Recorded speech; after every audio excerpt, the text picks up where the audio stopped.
Hey everybody, this is Rydo and we're back with another recording of Hearthstone. Today is Monday, January 29th. We are at the end of January already. This is my European account and we started a little late, so kind of in a weird position.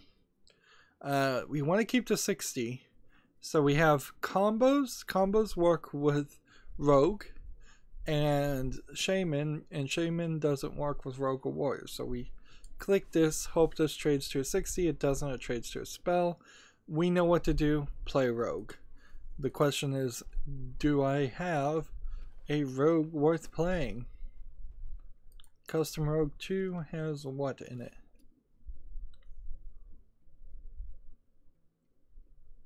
There's some combos here, but I don't think I'm gonna keep that one. Let's get rid of. Well, let's get rid of Pirate because first of all, I shouldn't have any wild cards in the first place. I should make only standard decks on the European account. So start off with combo.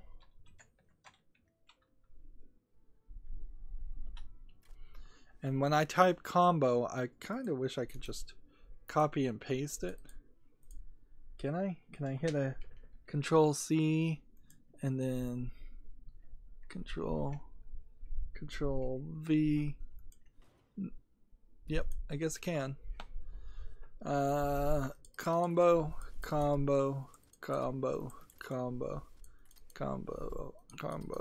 and combo. And let's see, can we craft a couple more combo cards here?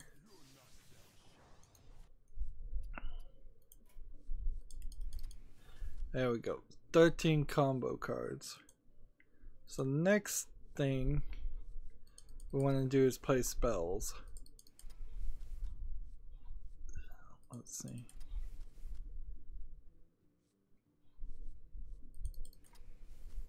Combos and spells work pretty well.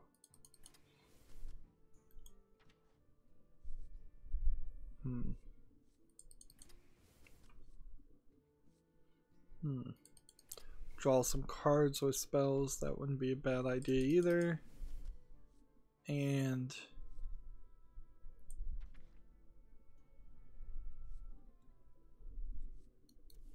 Death Rattle, not so good of a card. Alright, so combo and spells.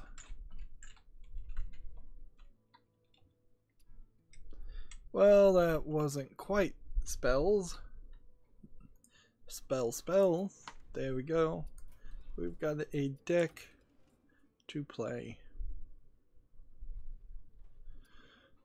And while we are also doing that, we are also trying to get victories, and I was finding that I could get victories slightly easier by playing ranked than not. We still have a lot of tabs open. I'm not it's gotta be news. There's way too many tabs for it to not be news, but I'm not sure how many times I just open the same article over and over again. Apparently Sega has teamed up with the Heavy Rain legend lead designer's new studio to publish a narrative driven game. Was it not... I'm a little confused here. Like, ex Quantic Dream lead designer Caroline Marchal, Marchal. So it's not the company Quantic Dream, which is being accused of a hostile work environment. It's somebody who used to work for them, and I guess maybe it might come out, but I doubt it would, because you're not going to go start a new studio and then immediately bash your old studio because you just won't care. It wouldn't be a focus of... So we play this, we do this, and then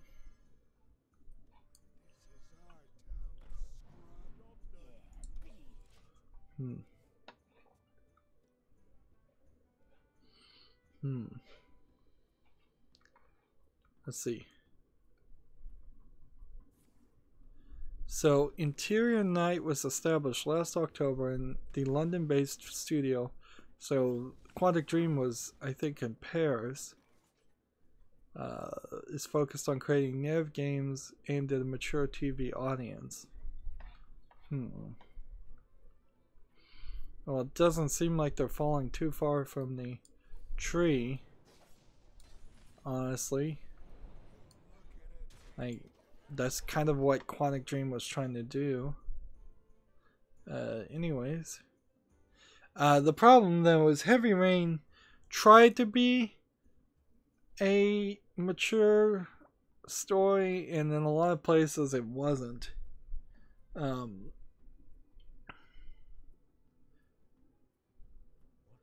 And for Sega, this is really just them partnering up to be a publisher with more UK developers. 2 Point Studios, which is a team of ex-Bullfrog and Lionhead Studios, are working on 2 Point Hospital, a theme hospital spiritual successor. So I guess we wait and see. You could probably have better faith in Carolyn Markel's Interior Night company than you could in Quantic Dream doing something different from what they've already done. Like Quantic Dream is more than likely just going to continue to do what it's been doing. Whereas a Heavy Rain game, but better written and more mature, would be cool. A lot of people did like us. Here's an interesting story.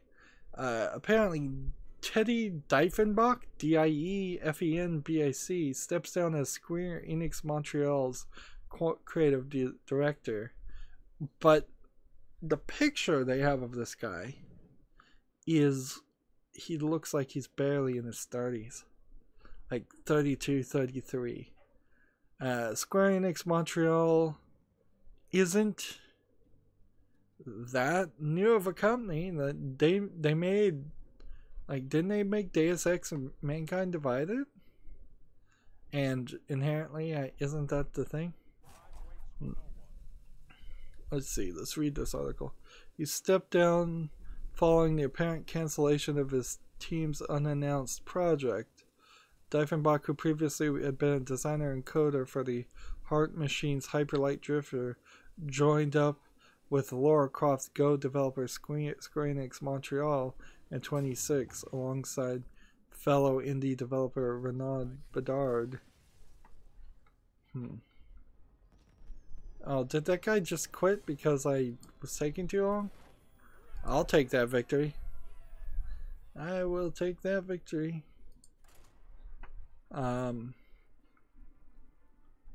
So, did they not make Deus Ex? Is that not Square Enix Montreal? Is that Crystal Dynamics? Well, Lara Croft Go and Hitman Go, like, they're games I don't think I've played Lara Croft Go yet, but Hitman Go I really didn't like, and it was a simplistic cell phone style game. And if that's all this guy was really capable of doing, I don't know why he was in charge of this office. If anything, it's a weird way to say it, but perhaps they are shifting the office from being a cell phone mobile game developer into being a support office or an actual development office for AAA games. It's kind of funny that in my head, AAA games just trump mobile games by so much, but they really do. Like, I would be ashamed to work at a company if I was just making cell phone games. I'd be happy to make a AAA game that failed for some reason that wasn't my fault. For instance, Mankind Divided. I'd be happy to make Mankind Divided. I'd be upset to make Hitman Go. Because of the shift and loss of our product, here's the quote, uh, I no longer feel this is the place for me to pursue the type of work I aspire to make, the avenues of storyline and game design I've been trying to explore in my career. I love the game makers I worked with at Square Enix Montreal. They brought incredible design, craft, and skill. To be at such a high level and still kind of care about any of that seems weird, but he does. Man, does he look young? Like he should not have been a creative director at that age. It seems, and he's only been working at the company for a year, so he really wasn't a good. He probably wasn't having a fun time, even in the first few weeks. And he's like, oh no, he probably was like trying to leave at that point and didn't want to look like he was a quitter. Like I get that feeling, and I'm certainly putting a lot of my own personal experiences into this narrative I'm making. But yeah, I've been in jobs where it's usually good for the first 3 to 6 weeks, almost certainly, but after a while you're like, oh no, this does not match.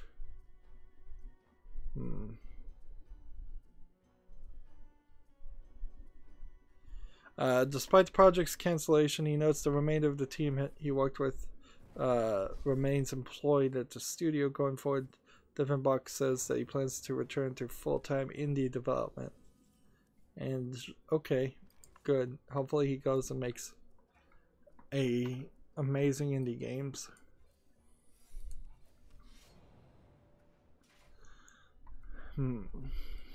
I've got nothing but spells right now. Cloud9 becomes the first ever North American team to win a CSGO major. In a nail-biting, stunning fashion, Cloud9 has upset FaZe Clan. If, for any of the people watching Counter-Strike Go majors, that does not include me, of course, because I could not care less.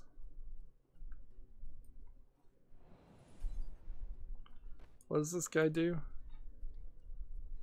At the end of your turn, put a minion on your field.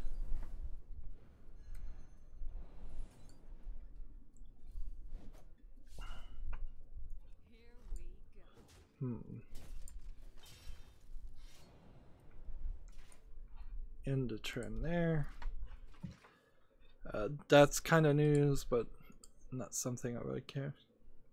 Following controversy and feedback, Ubisoft has canceled the Rainbow Six Siege price increase. I think, though, I'm not sure if they fully canceled it.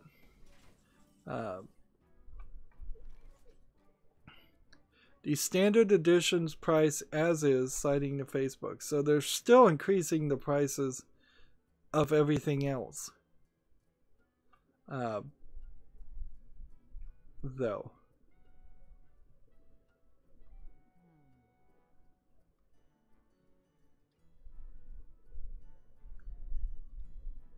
So yeah, while Ubisoft looks like they listened in a lot of ways, they kind of didn't at all.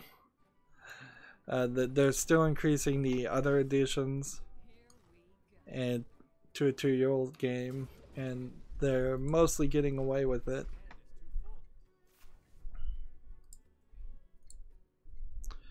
A game called Shining Resonance Reframe has been rated in Australia. Let's see, it's a PlayStation remaster of a 2014 released, which was never released in English. So this remaster is coming out March 29th in Japan, but if it's been rated in Australia, then this game has a chance of being actually available in the West. It's kind of funny to call Australia the West, but frankly, it is considered the West to me.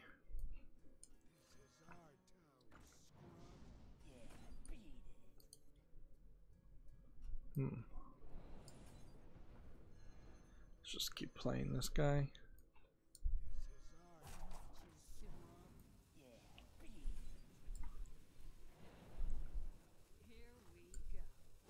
Hit that in the turn. I missed all of this trailer. This trailer is just showing me a bunch of pictures. I think it might be a music game.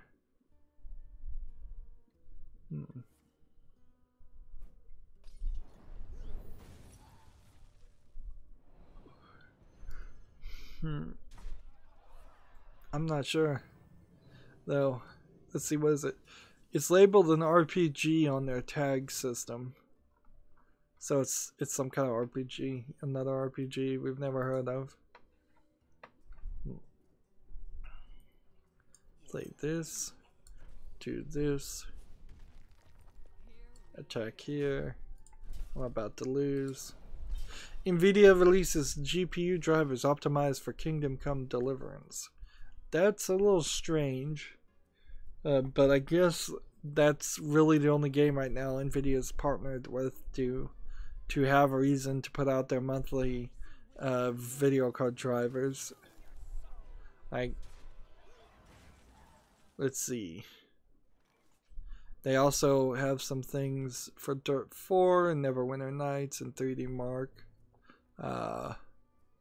and G-Sync and NVIDIA control panel things. So just like on a monthly instance, as people are continuously working on the video card drivers, it makes sense that you would keep doing this.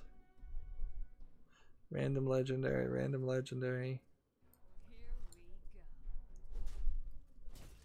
This and this.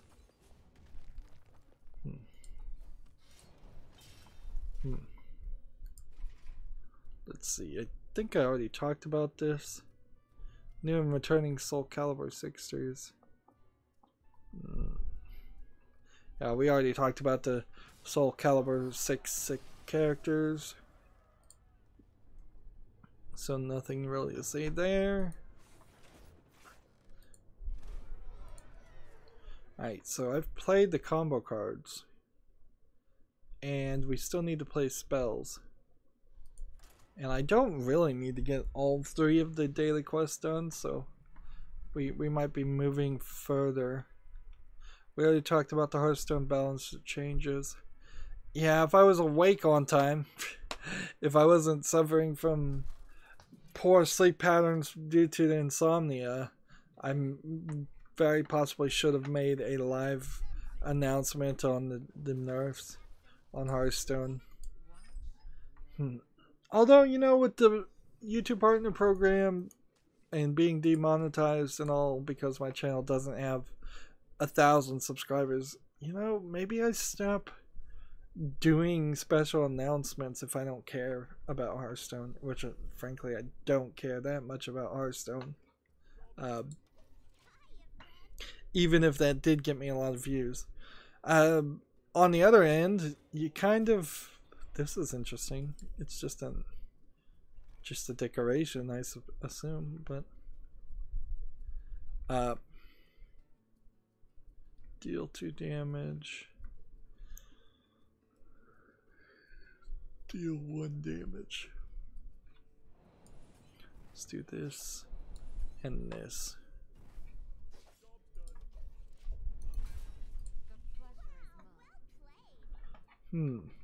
I don't think I've ever played with anybody with this character.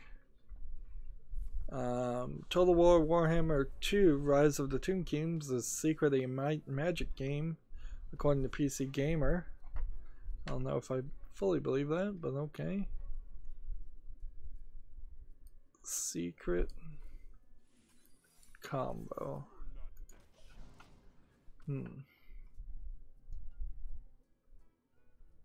Let's scroll down and see. Now, I did play a lot of Heroes of Might and Magic. And I assume that's what they're talking about, is the Heroes of Might and Magic series, and not the other Might and Magic series. I don't fully agree though. Like, I think they're just they're reaching here. Let's see. This, then this, then, and then this, and then that. What do you say to say you'd make a cute puppet? Is that threatened?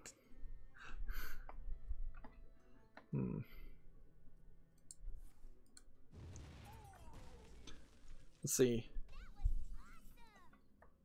She's going through all of them, and normally I'd complain about this, but actually I do want to hear. Deal 2. I didn't do that right. hsreplay.net, it has a giveaway right now to win 40 card packs, so on Hearthstone I would take that. Let's see. Yeah, 40 extra card packs would certainly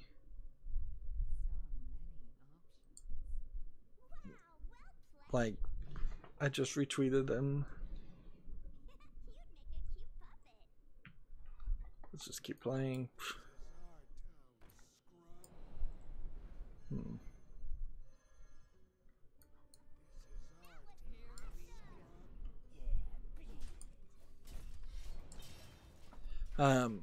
Hearthstone Replay is one of the places that integrates with the Hearthstone deck tracker. It's where you can find top meta decks if you're looking for them and if you know how their website works. But yeah, if they want to give me 40 card packs, that would be helpful. Moving on, Friday the 13th, Killer Puzzle strikes on Friday the 13th in April. Seems like getting the Friday the 13th license is incredibly easy. Probably because the person who owns the Friday the 13th license doesn't really care. So Killer Puzzle is the Friday the 13th Killer Puzzle is a follow-up to Slayaway Camp from PopCup co-founder Jason Kaplika's new studio Blue Wizard, and it is blocky square characters. I think this is a cell phone game, almost certainly. It will be available on Steam April 13th, so maybe I'll look at it, but you know what, I don't really even need to look at it. It's like it doesn't look that interesting, and just because it has a Friday the 13th license doesn't save anything. If anything, Friday the 13th,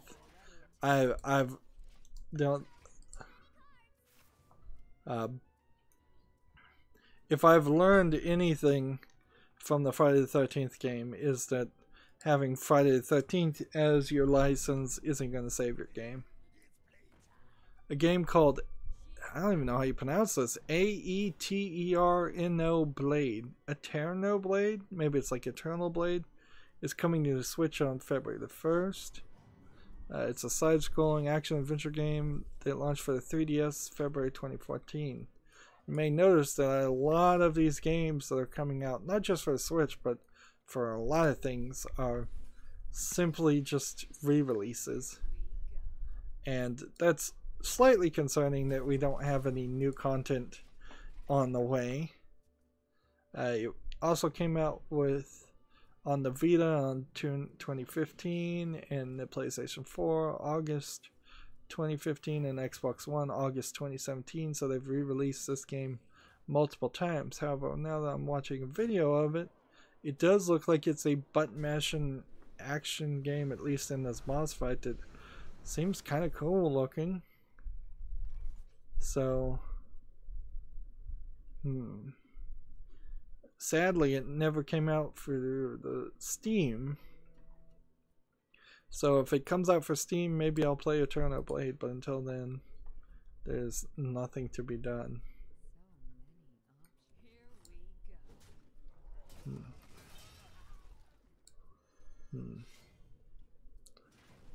Just keep playing cards. Sega Europe to publish, yeah, we already talked about this. To publish an IP from the former Quantic Dream lead. Yeah, that was one of the things. I was pretty sure a significant number of these tabs I've opened are just redundant. Code Vein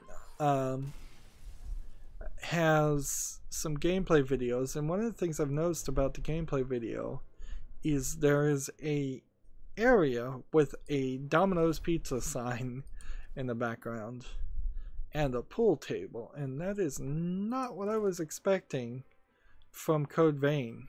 I thought it was going to be this fantasy futuristic world with barely anything recognizable. Code Vein is due out on the PS4, Xbox One, and PC in 2018. And yeah, he is walking through a pub for his home base. And it looks like just like a larger than it should be British pub. And then there's like a wall missing on one side near the piano player, I think, looking out to a desolated, destroyed area. Excuse me. Yeah, in a lot of ways, this is probably just a trailers of test environments, but I guess it's slightly integrated too.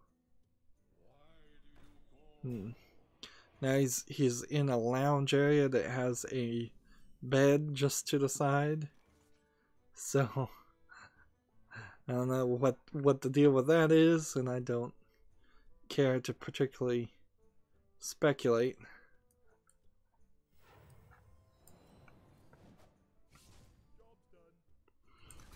He walks kind of slow. Over in the corner is a bathtub and a mirror. It's like this home base is either a place that is a place for orgies, or they have no shame. Let's see. Do this. And shall we wait? I think we wait. There are other people in this home base pub, but who knows what they are. If you're a vampire, they might just be your vampire thralls, your servants, people under your spell. Yeah, but that Domino's sign, that neon Domino's sign with a Monster Energy drink refrigerator, it looks like, next to it, and a pool table, seems very strange. That place. Whereas the second trailer immediately jumps into you walking around a flaming lava pit fighting monsters in something that seems like a Dark Souls-esque style game, which is what they've been selling up to this point. So I'm a little worried about the mentality here. If you make a Dark Souls game but then you put a bunch of ridiculous storyline and visual elements in it, I'm not sure if those two are going to merge well. They're already putting in the vampire aspect into this. And he just did an attack that looks exactly like the Darkness attack, with monsters over your shoulder on both sides eating and biting at people. let's see, this one, and then deal 1 damage and draw a card. We'll do that.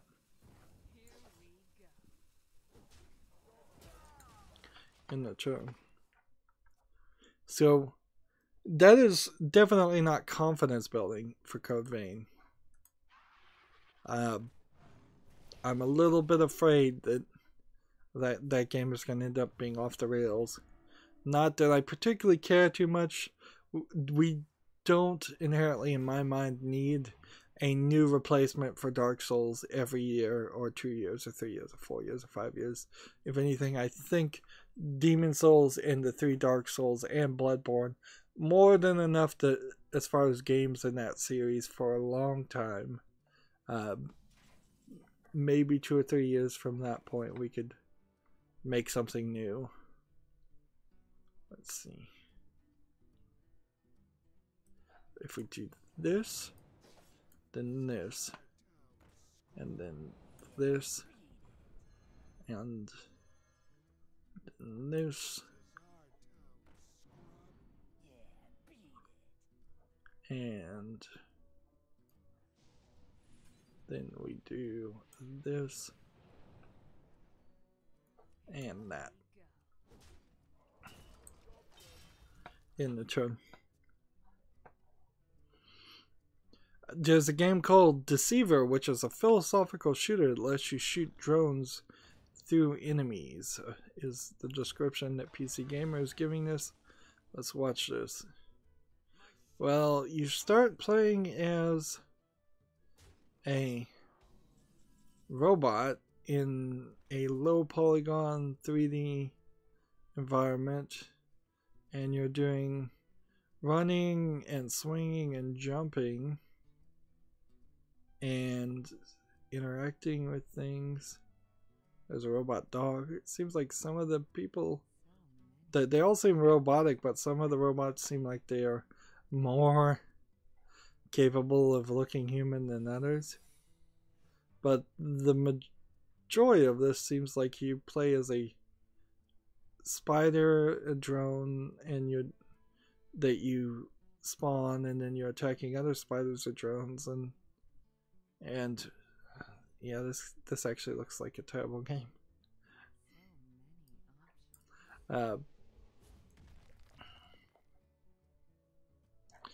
Yeah.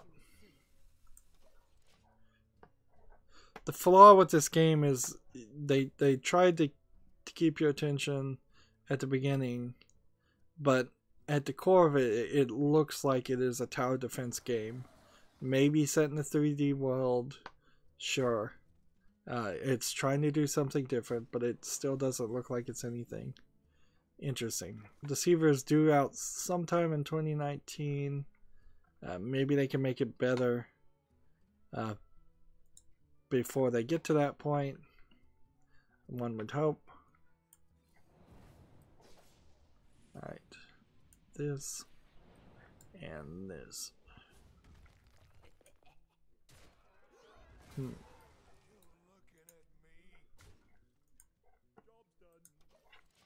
And there's another job listing. Wow, we may end up doing jobs today. Out of the Park Baseball 19 has a release date set for March. Do we have March 22nd? Returning to PC. Seeing a lot of states. I'm seeing the Major League Baseball logo, so it looks like it is licensed, which I guess is an important factor.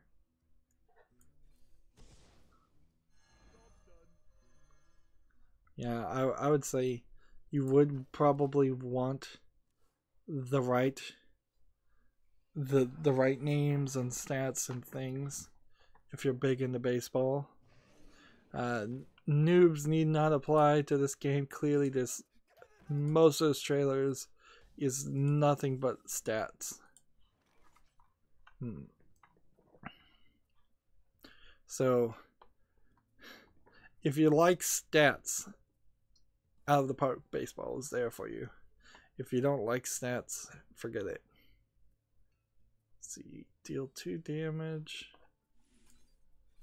And play this. And then do that.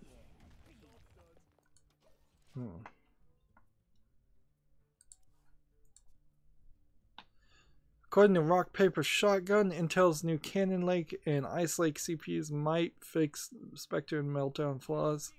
I can almost guarantee you that they won't fix it. They will just have microcode in them to work around them or disable the features that were causing the flaws. The correct fixes are going to require total and complete, like, reworking, new architecture. We didn't get all 3 done, but we don't actually need to get all 3 done, so I'm just going to go ahead and quit and move over to the Americas account. It's been a long time since we've actually made it to the Americas account, and I haven't been able to just cheat using my secondary account. Let's see.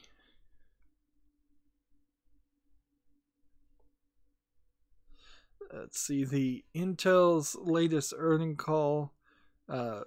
Intel said they were making fundamental changes to the silicon on their next set of processors in order to fix the problems caused by Spectre and Meltdown, and that we'll start to see those silicon-based fixes by the end of 2018. I find that hard to believe. Also, here's the 40, so we'll trade that out. Hunter and Warrior class cards. So, let's see.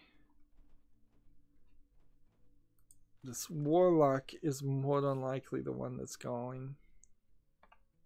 Just because the Warlock always gets the shaft on these things.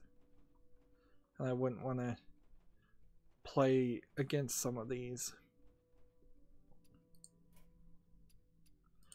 Well, you know what? Let's look at this meta deck. Maybe this meta deck should go.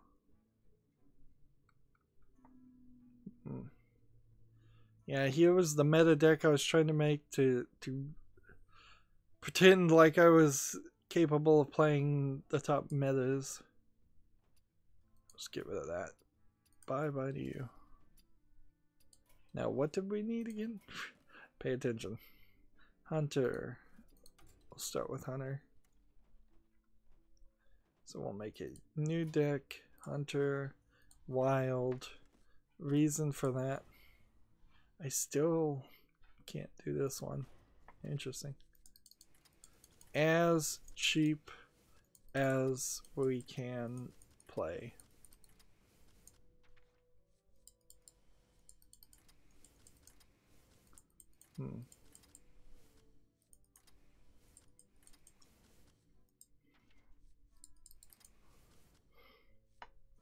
I probably don't want to play tracking.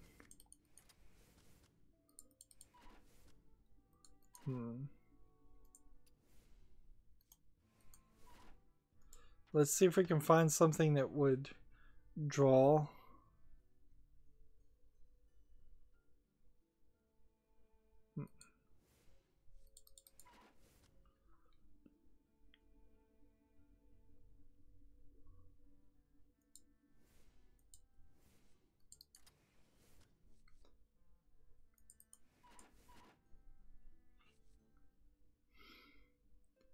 If I can get rid of things that would draw cards, or that don't draw cards in exchange for things that do draw cards, this would be a better deal. Let's see, cat trick, bear trap's good, web spinner, stampede.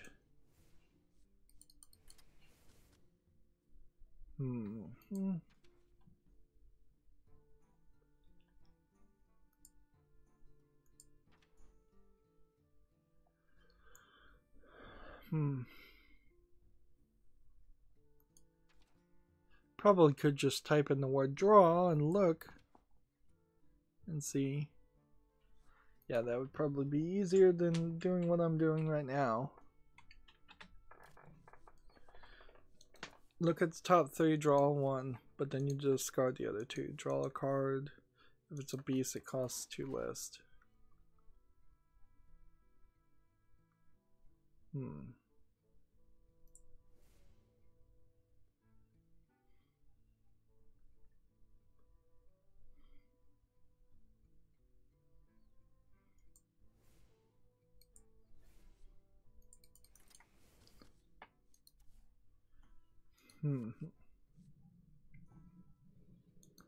Whenever you summon a beast, draw a card. I will take that. That's probably not one worth taking, actually. Draw 2/1 cost minions from your deck.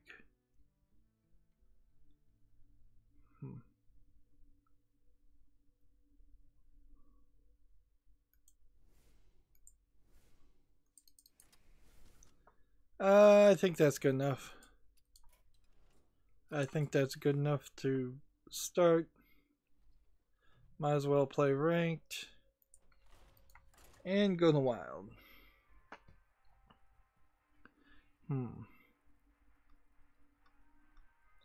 Well, Intel says like they're making silicon-based changes, which I would translate silicon-based changes to actual structural changes.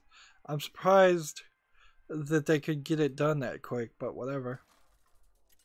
Moving on, Summer Lesson, Allison Snow, and Chisato Shinjo English versions content has been detailed. Let's see. So inside that will be quite a lot of content. It's hard to list it all because it's a crazy mix of things, frankly. For instance, the Allison Snow 7 Days Garden basic game pack, the International Exchange add-on pack, the Summer Sky Singing Voice add-on pack, the Extra Scene Cheering Edition outfit and situation. It seems like Summer Lesson is almost like a new concept, a new way to do the concept of having paper dolls or a virtual assistant, virtual friend, like watermelon splitting outfit and situation, cheering extra scene cheering edition outfit and situation. Like those are actual like animated experiences. It feels like you'd be having. You would have, man. I say that a lot. You'd be. I don't know where I picked up that. It's certainly not something I said when I was younger. So apparently Ark Survival Evolved, not happy with not releasing its own game in a finished form, has decided to release PixArk, Pixark, a voxel-based spin-off of Ark Survival Evolved.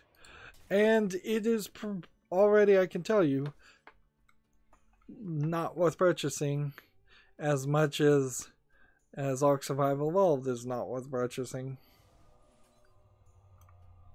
Like, they're really just joking here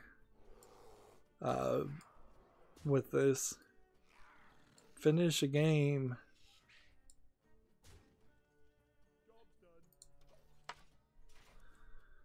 To be fair, if I can be fair, at least PixArk sort of has an interesting appealing look to it, and it looks like a fun game from this trailer.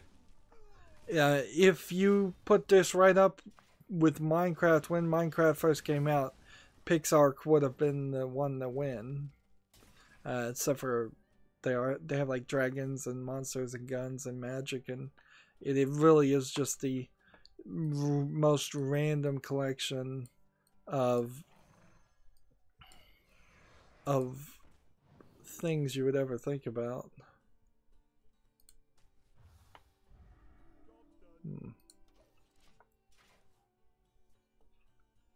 Let's see if PC Gamer has anything to say about it. No, they're just kind of talking about it, kind of advertising it. They don't have anything negative to say. Of course, it's PC Gamer. I don't think PC Gamer has much negative to say about any game whatsoever. I retweeted this a few days ago. Atlas asked fans if they'd like a Persona game on PC and online RPG. The annual survey from the Sega-owned developer raises prospects of PC remakes. And let's scroll down, and the survey is only in Japanese, but the questions are translated, so we can look at that. So the real question, and this is the important thing to always remember, is they want to know if they're Japanese fans, who are all they care about, really want a PC version. And sadly, the truth is Japanese fans probably are going to say no, that they don't care, and it'll be a self-fulfilling prophecy.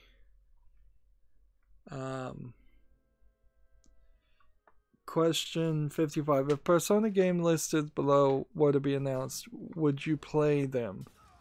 And the answers are Persona series shooting game, Persona 5 fighter, Persona 6, Persona series strategy game, Persona series action RPG, Persona board game, Persona online RPG. So some pretty basic things.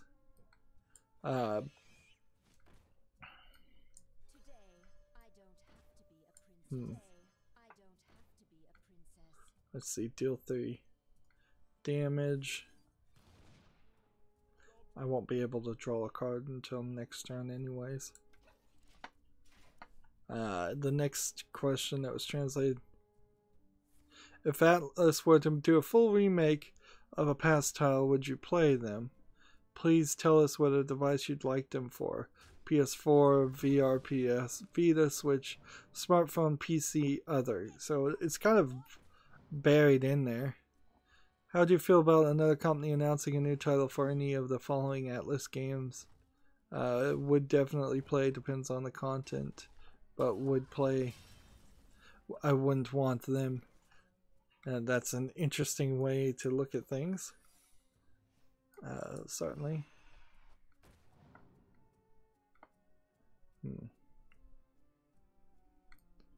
Deal 1 damage to a random enemy. This enemy. There we go. How do you feel about any of the following work from Atlas? Would you definitely support, likely support? Let's see. Collaboration work with other contents from another company, video game adaptations to other content such as anime, ports, remasters such as Dragon's Crown Pro, remakes. So this is really a broad survey. There's at least 64 questions that were asked. 66, actually. This is the final question. Do you believe the existence of thieves of hearts?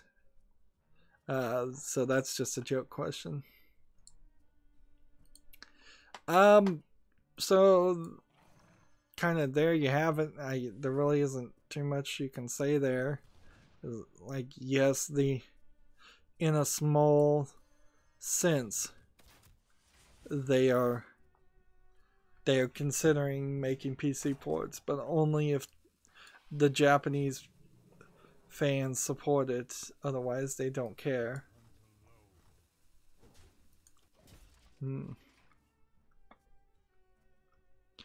Let's see. PC Gamer got the article right.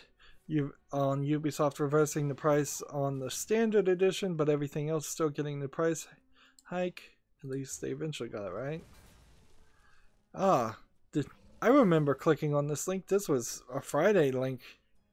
Monster Hunter has sold 3 million copies, or shipped 3 million copies already, so Monster Hunter is doing great. No big surprise there. And Monster Hunter World and Street Fighter V have a collaboration announced, and you're gonna get, I think, basically just outfits of the Street Fighter games, characters, so you can dress up as Ryu and Sakura, just so kind of just skins. It seems like maybe some of the attacks might change. No, here's Ryu still using a sword.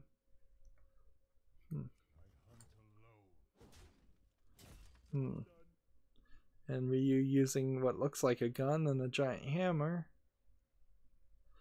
But he is also doing a fireball. And then Sakura's in her modern depiction, where at some point, I think in the Street Fighter series, Sakura went from being a junior high Japanese outfit to a high school / college outfit, and she looks older too. But if that's the case, then so are all the other characters are older. And what does that say about Ryu and Ken? Well, none of this really has anything to do. It's really just a cross promotion type thing. Kotaku has an article about a guy turning a Steam Link into an arcade cabinet. You could do that easily. The difference between what I would do and this is I just put a Raspberry Pi in it, but you put a Steam Link in there, and you then do have a compatible with more modern game interface with a monitor and joysticks, or in this case 2 arcade fight sticks. The problem with any of these is that you're usually limiting yourself to a small screen, and you're usually putting a decent amount of space is getting taken up, or you're cramming 2 people right next to each other on an arcade machine. And if you, as an older adult, and as the if you're in the Americas, probably slightly wider than average adult, you're gonna go back to, if you went back to an arcade game machine and tried to have 2 average United States people standing at old arcade games playing 2-player, you're gonna be bumping elbows quite a bit.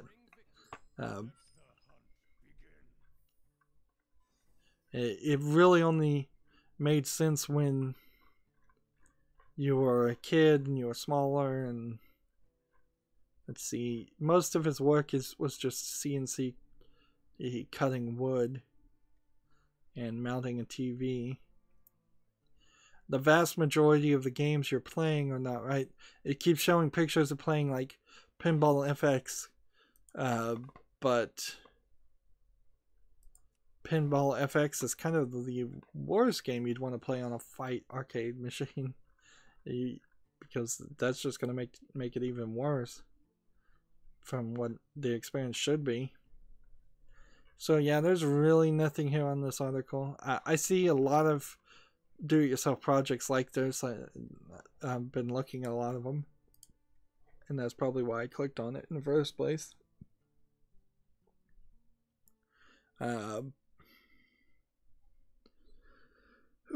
Well, what else was I going to say about it? I guess not too much. There is a side-scrolling shooter called Mercenary Kings, and it is getting a free reloaded edition with extra guns and characters. Let's watch the trailer. I've never heard of Mercenary Kings, so I suspect this is a PC Gamer advertisement for something that came out and never sold.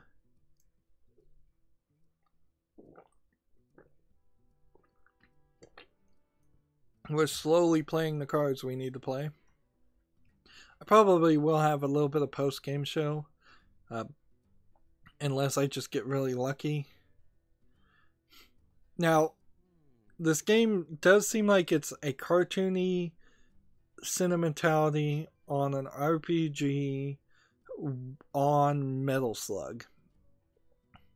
It seems like you do a lot of platforming and you're running around the place, and it's not just, there's actually a story here. It seems like there's 4 characters.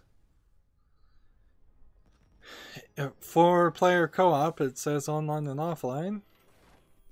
Well, thanks for the victory, but that's not what I wanted. Wonder if perhaps today's a bad day for the internet.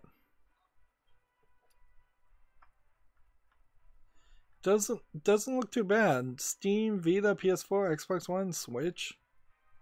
It's coming out February 6th.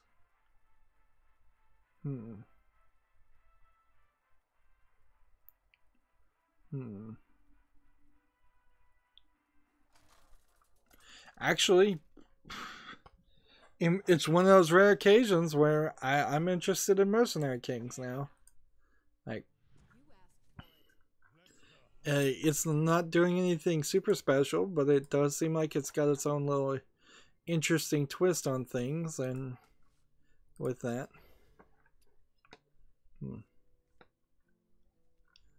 Let's see. Your Game has an article, Everything I Learned About Game Design from last year. Last year I learned from Dead by Daylight, with the subtitles We Should Definitely Split Up. Which, that's an interesting subtitle. I guess the idea is that you should split up your work, or people playing in Dead by Daylight should split up. In Dead by Daylight specifically, yes, you should split up. It's crazy that we're still talking about Dead for Daylight though, and frankly this is probably just an advertisement for that game.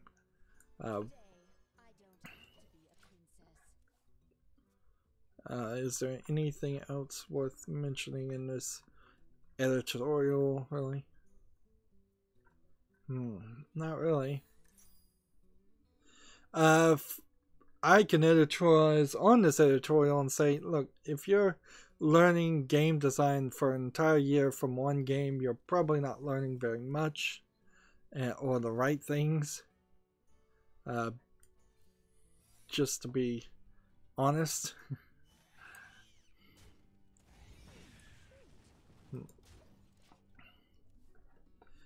Dead by Daylight wasn't the greatest of games. It had some major problems. Just in general concept. A game that requires you to have 4 to 5 people in your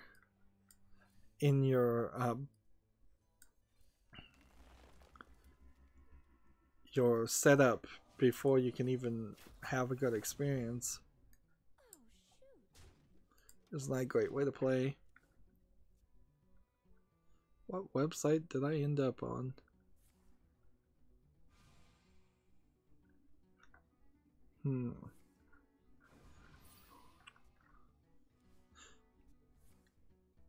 Well, Warriors of Despair has been trademarked in Europe.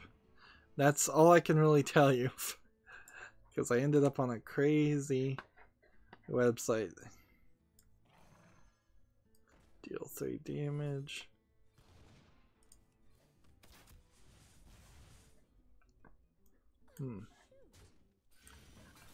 Let's see. We already looked at this article. Just now I'm getting my icons back on my tabs. I had so many tabs opened. PC Gamer has an article, which games would you like to see remade or remastered? Do they have a list here? Wing Commander, Privateer, no interest there. Thief Gold and Thief 2 Metal Age, sure, remaster that. People definitely love Thief. Jedi Academy. There was most definitely some major Star Wars games that came out for just a Wii and required swinging the Wiimote around. if you could take that content and do something better with it, there might be a story or two. Dune remastered, Resident Evil 3 remastered. I'll agree with Resident Evil 3. If they really did a good job with RE1 and 2, that'd be nice also.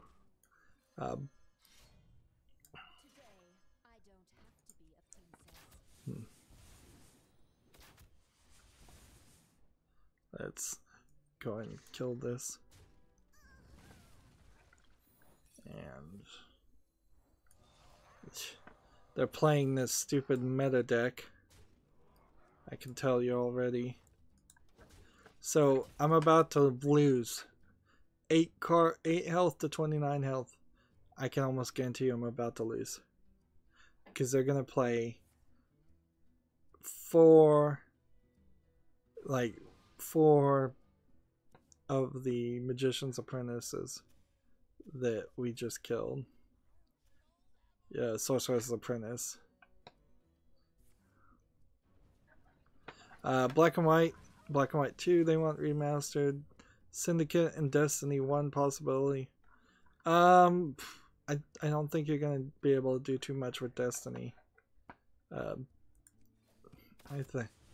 think you're too little, too late, and it's maybe 10 years from now you could get away with that, but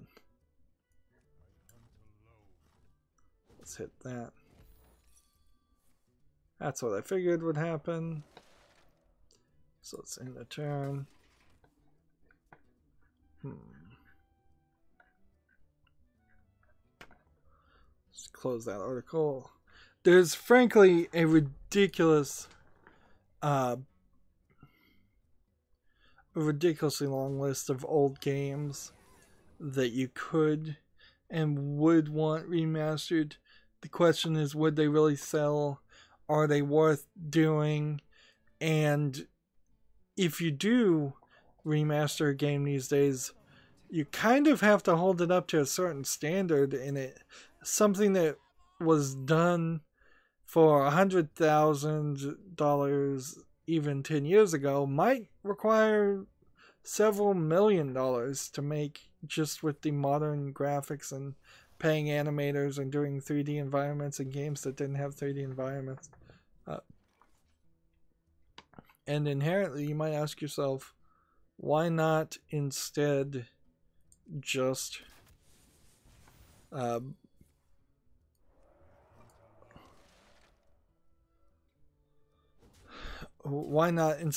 make a new game?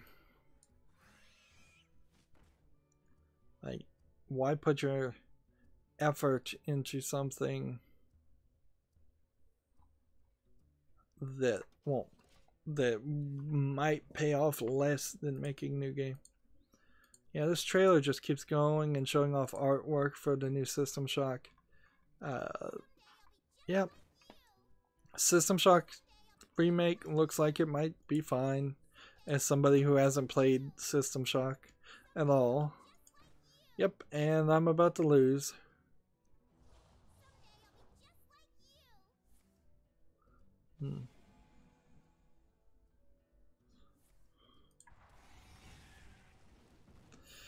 Your gamer puts out an article. You'll soon have to spend twice as much for the same game, same number of reward points at Game. Game is a European video game store.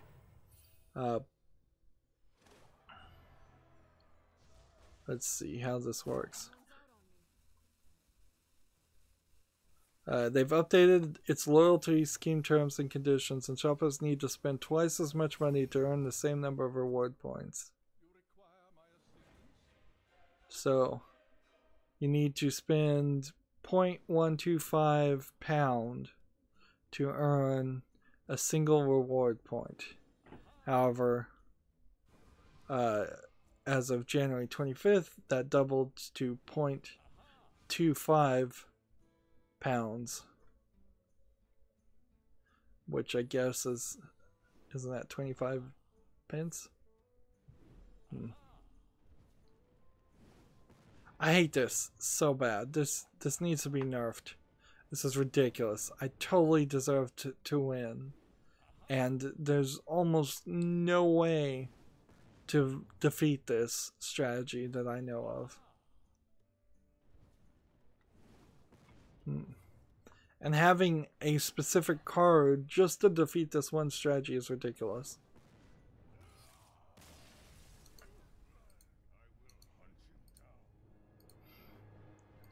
Like, that so badly needs to be nerfed. I'm losing to this one strategy a good 30 to 40% of the time. It's just not fun. I'd rather lose in more variety way. I already talked about the Room Old Sins out now for iOS. Hopefully it comes to Steam pretty quickly. It's $5 though, and frankly, it's a $2.50 game at launch. Honestly,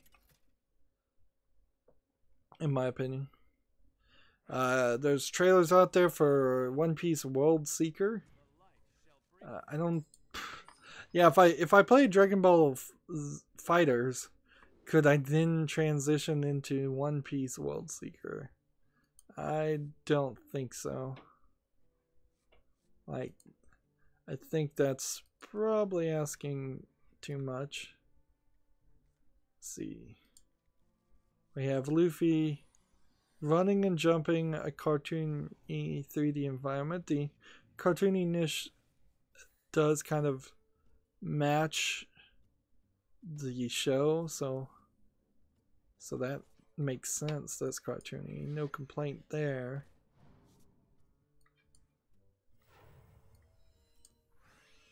But he seems to just be running around. I skip forward and Luffy's still running around. Alright, now he's fighting somebody. There's nothing except for a map on the screen. So this seems like a highly action game. No RPG elements, no special moves. But also it kind of just looks boring.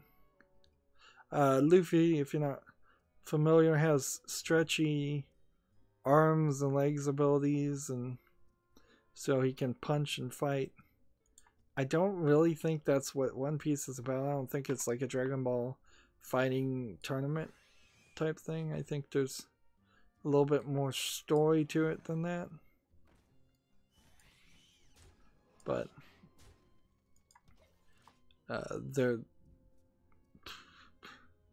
there's people with guns shooting at him, and you're just running towards them, and well, apparently you can pick up a gun too. PC, PlayStation 4, Xbox One have all been tagged here. Like, yeah, PlayStation. Yeah. It's all coming out in 2018. I frankly would need to see a little bit more interesting gameplay than that. This. And this. And keep on playing these cards.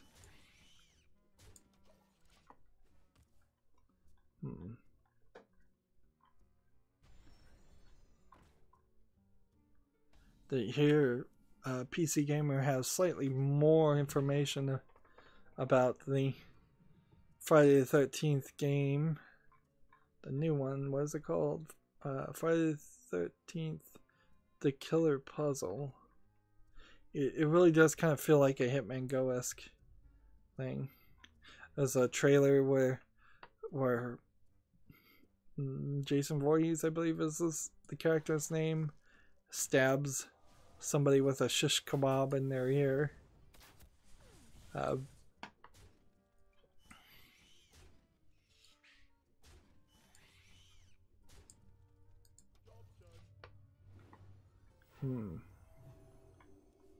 It's a little bloody looking at some of these screenshots to actually be cartoon kid friendly and also based on the Friday the 13th series. The Legend of Heroes Trails of Cold Steel 2 launches February 14th on PC, so happy Valentine's Day, says Gamasutra GMATSU. No, that's Gematsu. Yeah, if I could read my own screen.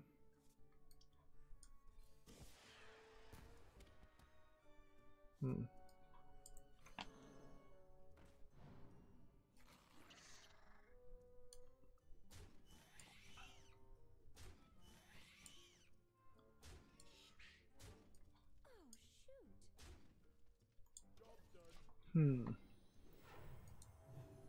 So I'm watching a trailer, and it's just a bunch of RPG people talking. So I don't know.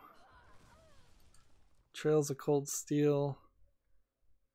Alright, the beginning of the show did have some like mech fighting elements to it. I'm never gonna be caught up on all of these Japanese RPGs. And we're finally at the Humble Bundle.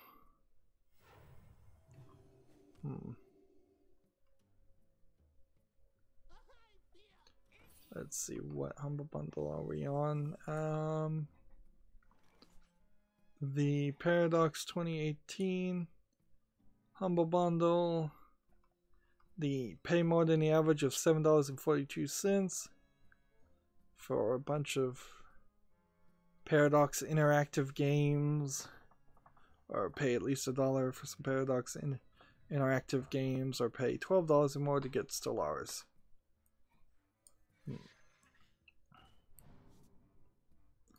Let's hit that.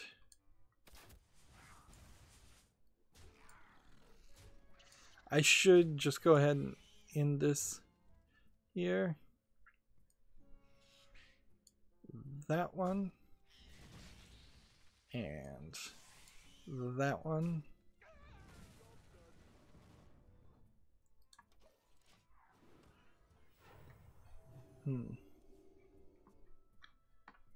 Alright, so finally got the amount of articles down. Let's go back to Twitter and see if there's anything new. I'm getting a little scared that nobody's coming on the chat.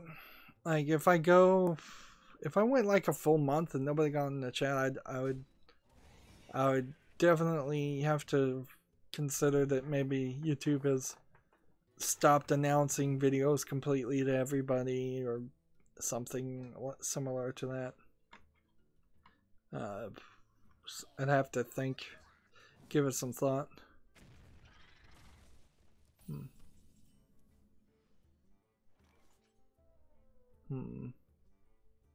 Fallout 4 is free to play, if that means anything to anybody. I mean, certainly not going to.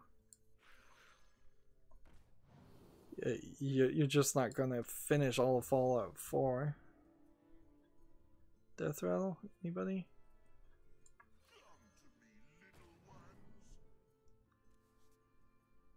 Let's just keep playing cards.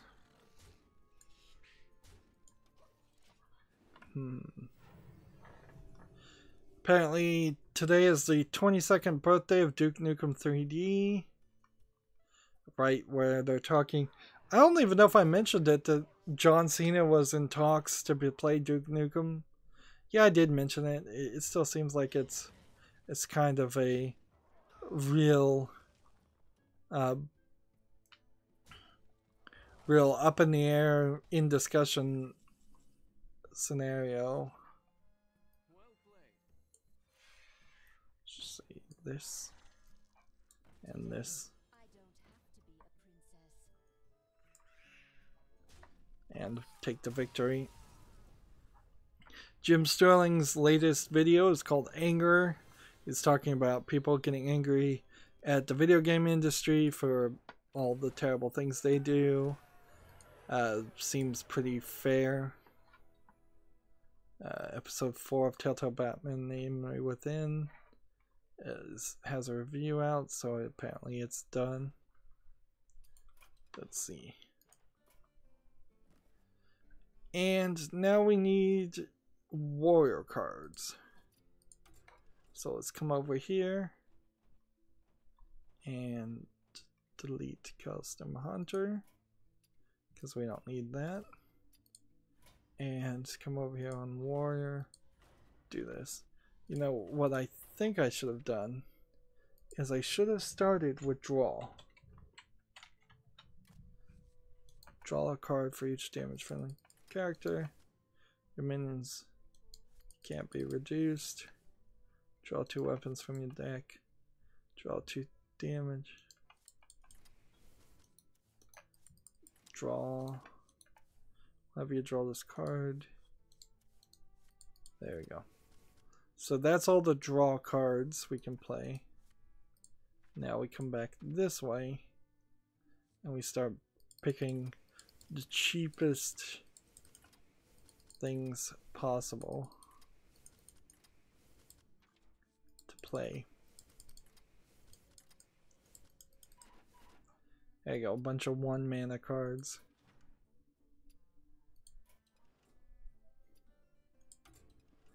Come over this way, come over here and start playing. This game that just came out, Celeste, already has a 47-minute speed run. I feel like this is a PC Gamer advertisement more than anything else, because that seems like kind of an unimportant thing. Like speedruns really shouldn't even start to happen until a game is a few years old. So for a brand new game to have speedruns, that's kind of crazy. Giant Bomb has an unfinished for Sea of Thieves.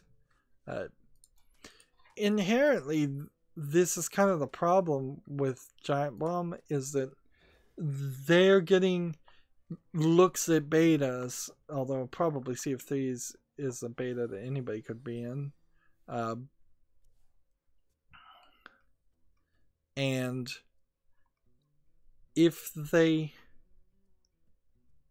had spent the same amount of time covering some game that actually was available and not in early access, they would cover more variety and less of the just AAA games. YouTube Creators has a video they're retweeting about bullying. Randy Pitchford is endorsing something again for his friends.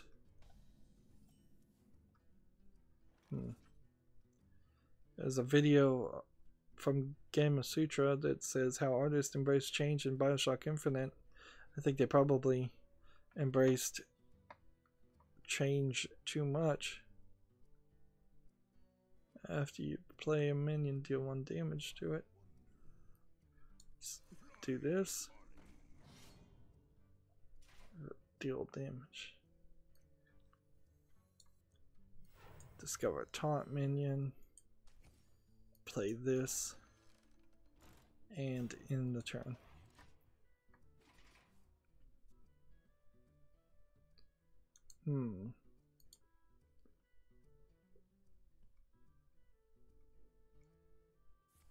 Subnautica has a review on PC Gamer. Subnautica is going to be one of those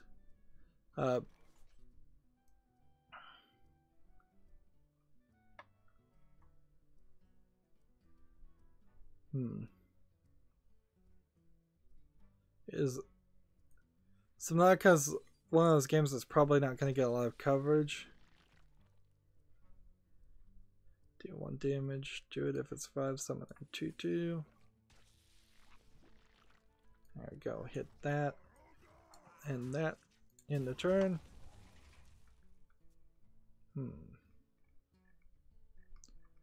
scrolling down here to see if there's any other announcements. Oh, Exophase was that site I signed up for that lists how many achievements you have, and they're posting things, and I haven't seen them post anything like since I signed up and started following them on Twitter. Interesting. Twitter's weird because I am not 100% certain that it's not pulling a Facebook, but just doing a better job.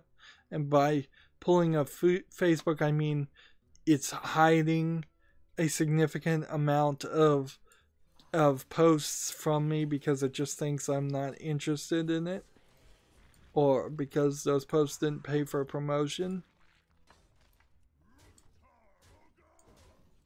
I suppose I need some fans to follow me on Twitter and tell me if they see every single episode that airs every single Monday through Friday, and then they would have to, I guess, go to my YouTube channel and make sure that that actually works. You should be getting 4 or 5 posts every Monday through Friday, and of the episodes coming out. No, 4 or 5 posts every day during the weekends. During the weekdays. Man, say it right. Gosh.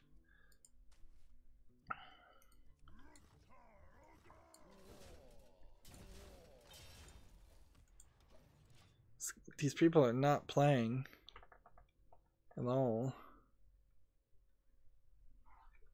I also changed my Twitter notifications, so no longer will I be seeing notifications from people who aren't subscribed to me. Something Twitter did changed it, and I was seeing notifications for things that were that just involved 2 other people I was following, but didn't involve me at all. And I don't see a real reason why I would want to do that.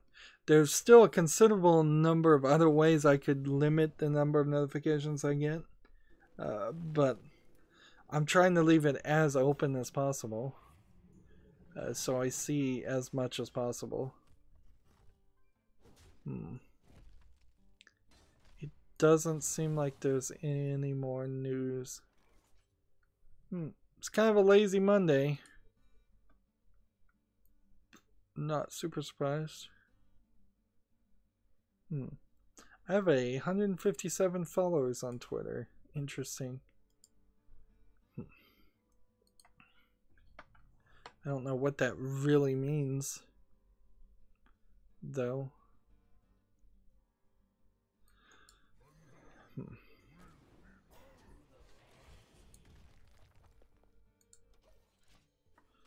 Let's see. I want to see some actual gameplay of this Celeste, so I remember what kind of game it is.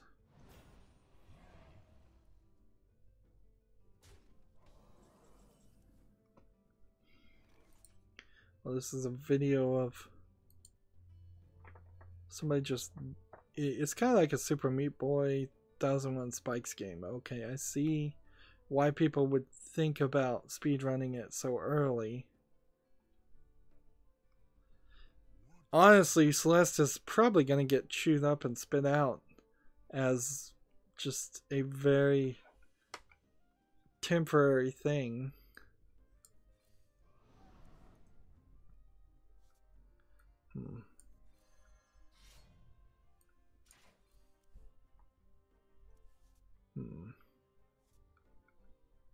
Each turn this is in your hand, transform into a new weapon.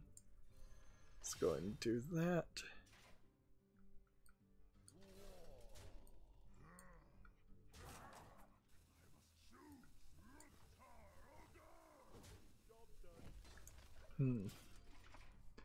Yep, I'm still not interested in Celeste. Somebody retweeted a article called "Ranking All the Zelda Clones in Nintendo Switch." Blossom Tales, Elliot Quest, It'll Do 2, Ocean Horn, Monsters of an Uncharted Sea, World of the West. So there really is, I guess, 6 kind of Zelda clones. I know It'll Do 2 is sort of a Zelda clone.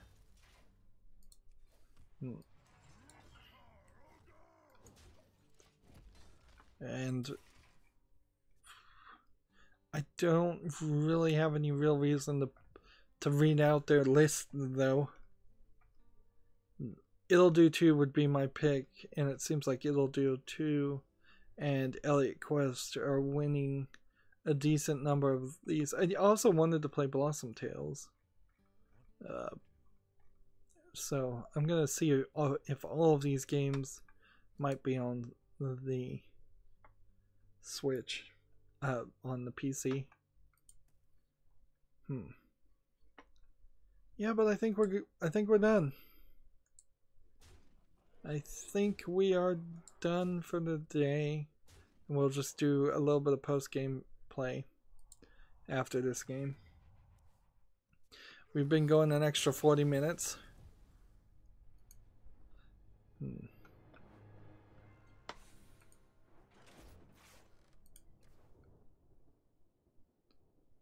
Let's see. I need to play just the rest of the war cards.